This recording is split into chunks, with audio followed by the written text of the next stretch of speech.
Hey, what's good, everyone? It's MJO23Dan. So I want to welcome my new subscribers and thank you guys for watching the spotlight that Nightwing2303 had showcased on his website, kicksoncourt.com. I'm very appreciative of that, and I hope to give you guys some good content as the channel continues to grow.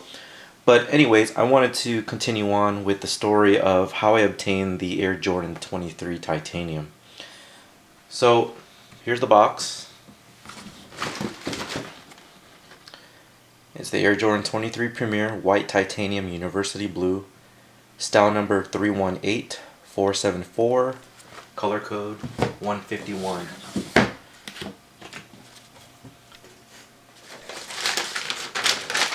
The shoe was released on January 25, 2008 and retailed for $230. So here's the inside of the box, and came with the CD as well.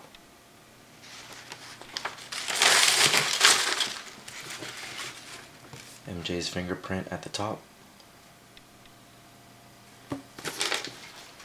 And I'll go ahead and go over all the little details that went into the creation of the shoe. But continuing on with the story of how I obtained this sneaker. On January 25, 2008,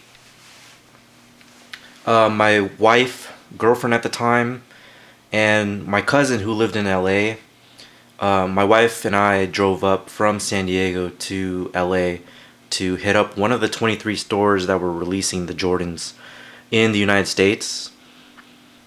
And only 529 were available in the United States, and 529 were available internationally. So total pairs worldwide was 1,058. So my wife and I drove up to LA to hit up this store called Millennium, and it was about 3 or 4 o'clock in the morning. Went over to pick up my cousin, and I thought I had a good chance of obtaining this sneaker. You know, and my cousin's not really into kicks, even though like he's a little bit older than me, and you know he watches basketball and stuff, but it's not his forte. So he ended up wanting to help me out and try and grab a pair. So how Millennium did their release was that everyone that wanted the shoe stood in a size line, and I believe the smaller size was a size 7, and it went up to maybe like a 13 or 14. I'm not sure, but anyways, you stood in like these segmented lines or groups or whatever, and you know, the employees would come around and pass out a raffle ticket. Yeah, and it was a raffle, so there's just so many people over there. It was like raining or drizzling, and yeah, the weather was just horrible. But regardless, we were out there. We grabbed the raffle ticket from the employees, and you know, I had a three-person chance of obtaining the shoes. So these are a size 10, and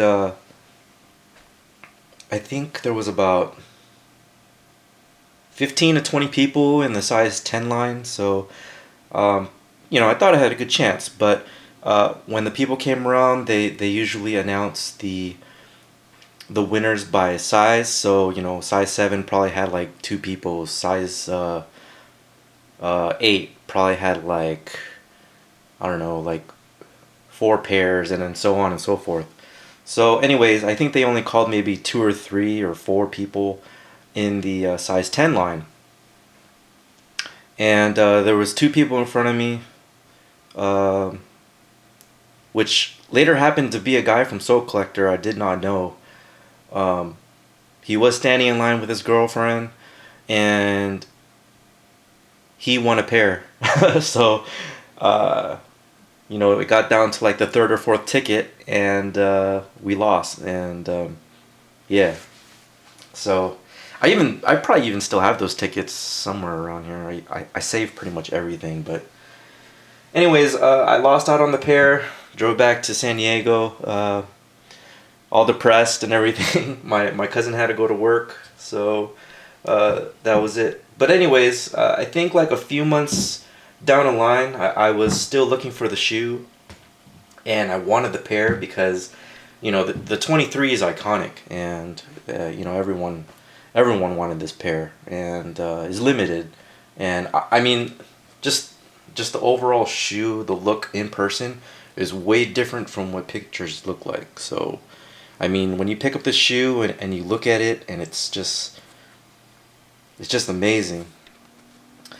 But anyways, yeah, I ended up contacting a guy on Soul Collector, and it just so happened it was the guy that was at Millennium. And I guess how I figured that out was, you know, I asked him where he got the shoes, and he said Millennium, and I'm like, oh yeah, really? And I was questioning whether it was him or not, so I asked him, and I said, were you the so-and-so person with his girlfriend and won the pair, blah, blah, blah? And he said, yeah, that's me. And so I was like stoked, because I was like, cool, all right, so I'm getting the pair. So I guess, like, you know, the weekend hit. I had to drive up to LA. I drove up to LA by myself. I met him up at the Nike Town in Beverly Hills. And the terms of the deal was he was looking for a dead stock 2000 Air Jordan 6 Olympics, which at the time was about $650 to $750 in monetary value. So I traded him that plus cash on top, and he gave me a decision, I guess, or not really a decision, but like more of an ultimatum. And he said that he has two pairs, and I'm like, really? So, you know, he kept one and sold me this one, and it just so happened that the pair that he had at Millennium was a numbered pair. Whereas with this one, it was an unnumbered pair. So I do have an unnumbered pair, and this was an international release. So usually the number would be right below the Jumpman. So anyways, yeah, I was trying to swindle the deal for the numbered pair because I wanted the Millennium pair, but he had his girl with him, and I guess his girl won an international release somehow. I don't know how that happened, but anyways, she said no, and so, you know, I couldn't really argue. I think I was still getting a good deal out of it with the Air Jordan 6 Olympic, and you know, they eventually retroed that, so I was still kind of happy. But yeah, so I took this pair and done with it. So that's how I obtained the sneaker, and it's just, you know, purely coincidental on how things panned out. So I have not talked to the guy since. I was wondering maybe if he has a that pair, maybe he can swap out tags of his girlfriend or wife or whatever. Still interested, but anyways, it'd be nice to have a numbered pair, but that's cool. You know, this was a pretty significant release to me, and you know, we tried our best to get it, and eventually finally got it. So anyways, I'll go over the details of the shoe in another video. This is kind of running too long. I didn't want to have it run like at least 10 minutes. I know a lot of my videos are pretty long, but I just wanted to tell you guys a story on how I obtained this, and I'll go over the shoe in detail and the inspiration and design and all that stuff in another video. Alright? Alright, again, I want to thank you guys for subscribing. Thanks for checking it out. Stay tuned for more. This is MJO23Dan. I'll catch you guys next time. Take care.